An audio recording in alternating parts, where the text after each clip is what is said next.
Hey internet, how's it going? Welcome to another episode of the Jongravesshow, talking to everybody about Gate this week. I really need to get back to Lupin the Third and start watching that, but Gate episode 15.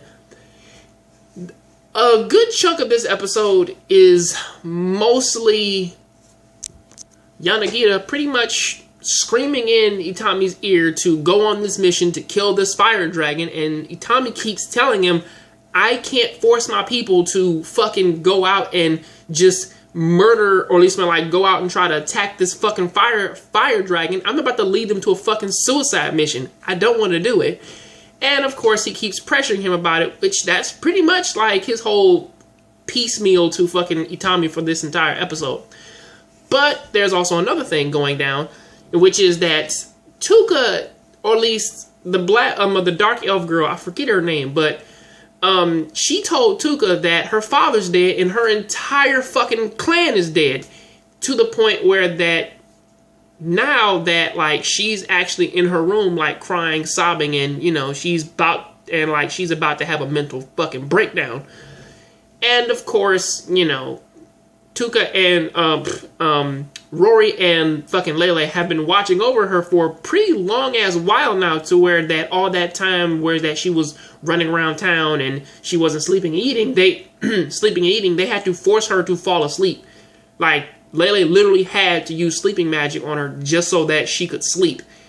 And it gets so bad to the point, at least like her mental break gets so bad to the point to where now she sees Itami as her father. He looks exactly like her father, which is kind of crazy as to why he started dressing like her father. When she looks at him now, he's actually wearing her father's clothes and shit, you know, stuff like that.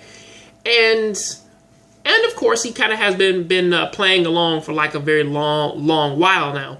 The dark elf girl, when like he did confront her about it, she did kind of give this whole long ass like reason as to why she did it, which was that she really wants that fucking dragon to die, because the reason why she hurt Tuka is because of course she wanted to let Itami know that the problems in which that Tuka's facing is pretty much bigger than how he feels about this suicide mission, because this dragon is killing their fucking loved ones and it's actually going out and it's hurting just about everybody.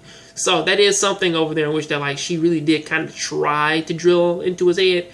She even knows that Tuka is on the verge of a mental breakdown.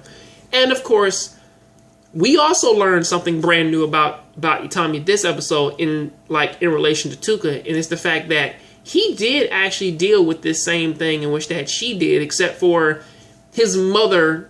I believe his mother, she went crazy, or she had a mental break or something like that, and she murdered his father. And pretty much he is trying his hardest to kind of be that rock for Tuka right now. So pretty much he does all this stuff, and when he tells her that he's about to leave, yeah, her mental state was about to break again, because she can't stand to see her father gone again, especially after she subconsciously knows that he's dead, but she's not really trying to own up to it. So on the day of his mission to leave, he kind of opts out for it, and Yanagita, of course, like realistically yells at his ass and says, "What the fuck are you doing, man?" So Itami says, "Listen, okay, hear me out.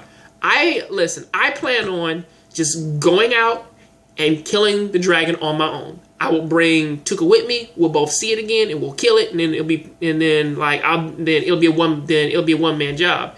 He says, "All right, man, you sure about that?"